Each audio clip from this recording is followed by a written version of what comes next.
Perkenalkan, nama saya Dewi Ratna Wulandari. Saya peserta latihan dasar CPNS Angkatan 36.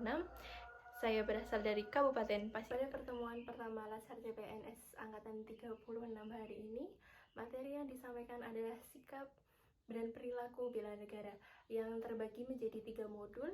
Modul yang pertama yaitu wawasan kebangsaan dan bela negara. Kemudian modul yang kedua adalah analisis isu kontemporer, dan yang ketiga adalah kesiapsiagaan bela negara.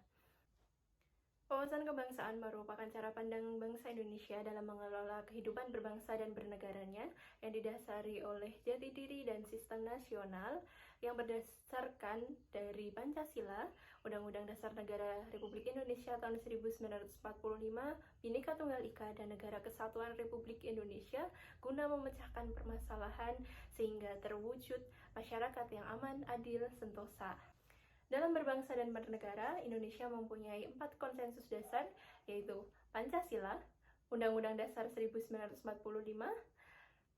Bhinneka Tunggal Ika, dan Negara Kesatuan Republik Indonesia. Selain memiliki konsensus dasar, Indonesia sebagai negara memiliki simbol kedaulatan dan kehormatan negara yang terdiri dari bendera, yaitu bendera merah putih, kemudian bahasa, bahasa Indonesia, kemudian lambang negara, Garuda Pancasila, dan lagu kebangsaan Indonesia Raya.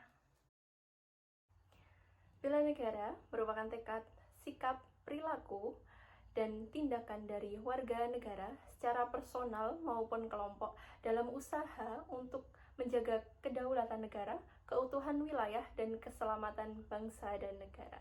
Dasar hukum bela negara antara lain Undang-Undang Dasar Negara Republik Indonesia Pasal 27 ayat 3 dan Pasal 30 ayat 1, Undang-Undang Nomor 3 Tahun 2002 tentang Pertahanan Negara, Undang-Undang Nomor 23 Tahun 2019 tentang Pengelolaan Sumber Daya Nasional untuk Pertahanan Negara, Permenhan Nomor 32 Tahun 2016 tentang Pembinaan Kesadaran Bela Negara.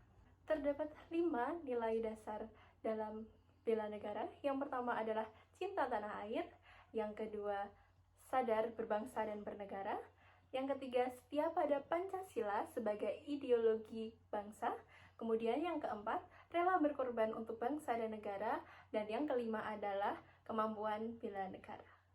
Sebagai warga negara, kita dapat mewujudkan sikap bela negara dengan cara yang pertama, mentaati peraturan perundang-undangan yang berlaku. Yang kedua, membina kerukunan dalam keluarga, masyarakat, maupun bernegara.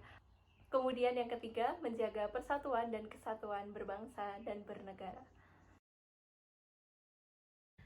Perubahan lingkungan strategis. Perubahan merupakan sesuatu yang mutlak dan tidak dapat dihindari manusia dalam kehidupannya.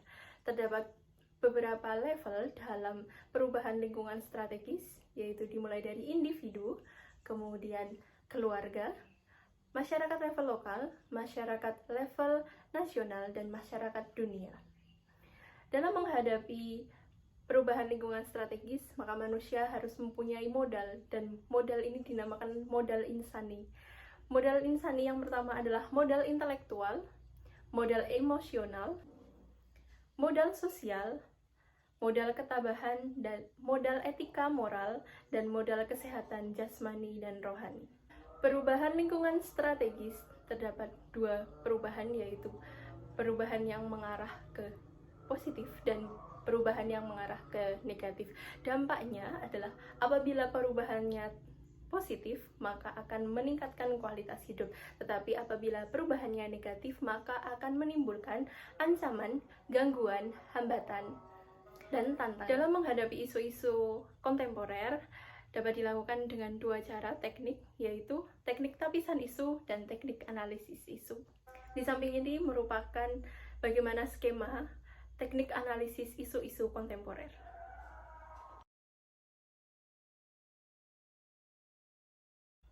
Kemampuan awal bela negara merupakan salah satu dari 5 rumusan nilai bela negara. Kemampuan awal bela negara terdiri dari kesehatan jasmani, kesiapsiagaan jasmani, kesiapsiagaan mental, kesehatan mental, memiliki etika, etiket, dan moral, serta menjunjung tinggi kearifan lokal. Komponen-komponen kemampuan awal bela negara ini kemudian diaktualisasikan dalam 5 nilai dasar bela negara untuk menjadi rencana aksi dalam bela negara.